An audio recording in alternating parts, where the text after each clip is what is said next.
ভোরের আলো ফুটতেই ব্যস্ত হয়ে ওঠে পুরো এলাকা। ফজরের নামাজ শেষ হতেই শুরু হয় বিশাল কর্মযজ্ঞ।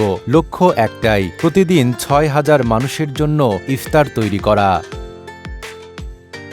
ঐতিহ্যবাহী সাতক্ষীরার কালীগঞ্জ উপজেলার নলতা কেন্দ্রীয় আহসানিয়া মিশন প্রাঙ্গণে রমজান মাস জুড়ে প্রতিদিন এমন আয়োজন করা হয়। বড় বড় কড়াইয়ে ছোলা রান্না, ডেকে ডেকে ফিরনি তৈরি আর সারি সারি সিঙ্গারা ভাজার দৃশ্য। সব মিলিয়ে সকাল থেকেই জমে ওঠে রান্নাঘর। প্রায় ৫০ জন বাবুর্চি ও ২৫০ ভলেন্টিয়ার নিরলসভাবে কাজ করেন। আমার ৩ জন হেল্পার আছে আর আমি বাউচি আছি। আজকে ৩০ বছরের মতন আমি এই কাজ করি। আমরা সবাই এখানে পারিশ্রমিক পাই, তবে সীমিত। যা পাই তাতে আমরা সন্তুষ্ট। আমরা এই জায়গায় ওলির দরবার, এখানে কাজ করে আমরা শান্তি পাই। প্রতিদিন প্রায় ২৫০ থেকে ৩০০ স্বেচ্ছাসেবক প্লেট সাজানো ও খাবার বিতরণে অংশ নেন। খেজুর, কলা, চিড়া, ছোলা ও ফিরনি দিয়ে সাজানো হয় প্রতিটি ইফতার প্লেট। প্রতিদিন ব্যয় হয় প্রায় ২,৬০,০০০ টাকা।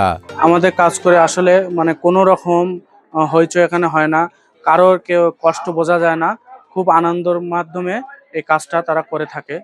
বর্তমানে প্রতিদিন প্রায় ৫ থেকে ৬,০০০ মানুষ বিভিন্ন আশেপাশের মফস্বল এরিয়া, গ্রামাঞ্চল থেকে, দূর দূরান্ত থেকে এখানে ইফতারি করার জন্য আসেন।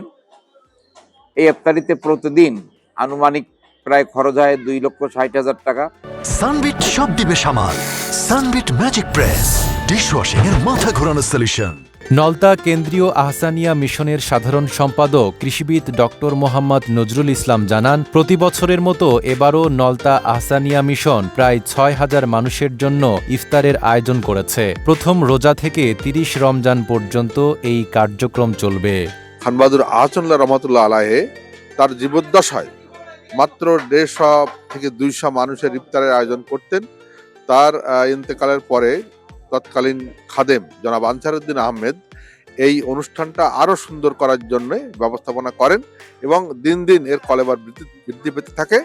সেখান থেকে ২০০-২৫০ থেকে এখন প্রায় ৬,০০০ লোকের ইফতারি প্রতিদিন এখানে আমরা আয়োজন করে থাকি। ১৯৩৫ সালে সাধক খান বাহাদুর আহসানুল্লাহ রহমতুল্লাহ এর প্রতিষ্ঠিত এই মিশনে ইফতার আয়োজন আজ পরিণত হয়েছে একতার মিলন মেলায়। রমজান জুড়ে নলতায় প্রতিদিনের এই আয়োজন যেন মানবিকতার এক জীবন্ত দৃষ্টান্ত।